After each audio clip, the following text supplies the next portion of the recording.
बिहार के वजीर आला नीतीश कुमार ने कहा है कि वो 2024 के पार्लिमानी इंतखाबात में वजीर आजम के ओहदे की दौड़ में शामिल नहीं है। इन्होंने कहा कि आने वाले पार्लिमानी इंतखाबात में अपोजिशन जमातों को एक प्लेटफॉर्म पर आना होगा।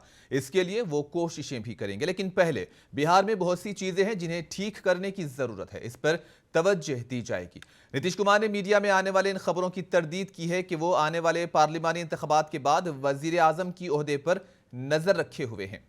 इन्होंने कहा कि उनका ऐसा कोई ख्याल नहीं है। अपोजिशन जमातें मुत्तहिद होकर आगे बढ़ें तो आने वाले इंतखाबात में बेहतर नताइज सामने आएंगे।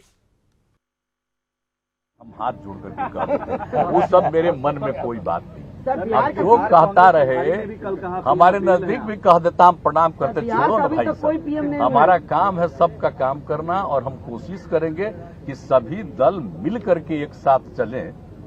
विपक्ष वाले तो बहुत अच्छा होगा, एक साथ मिल करके रहेंगे तो लोगों की समस्याओं के लिए बात करेंगे और समाज में अच्छा वातावरण रहे, इसके लिए सब मिल करके कोशिश करें।